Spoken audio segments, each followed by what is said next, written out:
مفتی صاحب دنیا میں لاکھوں کروڑوں لوگ مشرک ہیں، تو کیا اللہ اتنی خلقت کو جہنم میں ڈال دیں گے؟ کیا جہنم اتنی بڑی ہے اتنے لوگ جہنم میں آ جائیں گے؟ ان کو یہ اشکال ہو رہا ہے کہ جہنم کا سائز تھوڑا بڑا کر دینا چاہیے، سائز پہ ان کو اشکال ہو رہا ہے کہ کیا اتنی ہے؟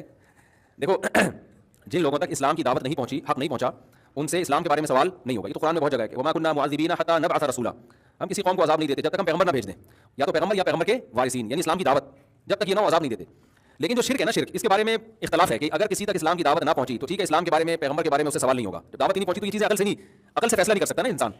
بھائی عقل سے کیسے فیصلہ کرے گا کہ 5 نمازیں فرض ہیں یا محمد صلی اللہ علیہ وسلم اللہ کے پیغمبر ہیں، جب تک اس کو پتہ ہی نہیں ہوگا ان کی دعوت کا؟ تو یہ وہ چیزیں جن میں عقل نہیں، جب تک آپ تک دعوت نہ پہنچی ہو تو پھر آپ اس پہ غور کرتے ہیں، اس سے پہلے آپ غور کرنے کے مکلف ہی نہیں ہوتے۔ تو اس پر تو پوری امت کا اتفاق ہے کہ جن تک اسلام کی دعوت نہیں پہنچی ان سے نہ اسلام کے بارے میں سوال ہوگا، نہ قرآن کے بارے میں سوال ہوگا، نہ نماز روزے کے بارے میں، نہ پیغمبر کے بارے میں۔ لیکن کیا ان لوگوں سے توحید کے بارے میں سوال ہوگا یا نہیں ہوگا؟ یہ مسئلہ اختلافی ہے۔ بعض نے کہا کہ توحید کے بارے میں بھی سوال نہیں ہوگا، وہ شرک پہ مر گئے تو بھی جہنم میں نہیں جائیں گے۔ لیکن اس بارے میں جو راجح قول ہے، دلائل سے جو چیز ثابت ہے، اور وہی امام ابو حنیفہ کا بھی موقف یہی ہے کہ شرک ایک ایسی چیز ہے کہ اگر آپ کی شرک پہ موت ہوئی ہے تو پھر اللہ جہنم کی آگ میں داخل کرے گا، کیونکہ شرک ایک ایسی چیز ہے، ایسا جرم ہے جس کے لیے پیغمبر کی تعلیمات کی ضرورت نہیں ہے۔ عقل گواہی دیتی ہے کہ غلط ہے۔ آپ نے ایک پتھر کا بت بنا کے اسی کو اپنا باپ بنا لیا، اسی کو سجدہ کرنا شروع کر دیا، تو اللہ پوچھے گا کہ جس کو اپنے ہاتھ سے بنایا تھا اس کو تم نے خدا کیسے بنا لیا؟ تم نے خدا کے ساتھ کیسے شرک کیا تم نے؟ اسی طرح جو لوگ خدا کے وجود کا انکار کر دیتے ہیں ڈارون وغیرہ کی باتوں سے متاثر ہو کے، یہ جو خدا ہے ہی نہیں، یہ بھی جہنم کی آگ کا ایندھن ہے۔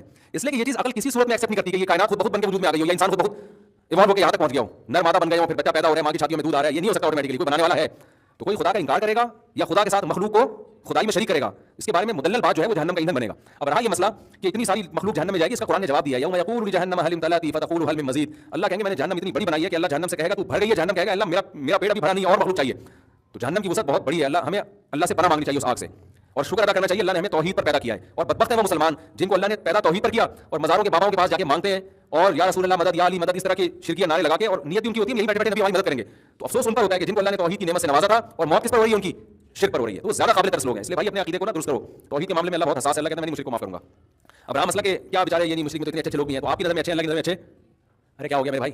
ہم کہتے ہیں مشرکین میں اتنے بڑے بڑے سائنسدان بھی گزرے جو مندروں میں جاتے ہیں، اتنے بڑے بڑے ایکٹر اور جنہوں نے انسانیت کی اتنی خدمت کی، وہ بھی جا کے بتوں کی عبادت کرتے ہیں اور وہ اتنے اچھے اتنے پولائٹ، تو جا کے شرک کر رہے ہیں، تو کیا ہو گیا؟ تو بھائی آپ کو وہ اچھے لگ رہے ہیں نا۔ دیکھو اس کی میں مثال دیتا ہوں، ایک عورت کا شوہر ہے، وسیم بھائی نام ہے ان کا، وسیم بھائی کا اچھا تذکرہ بھی ہونا چاہیے، وسیم نام ہے شوہر کا۔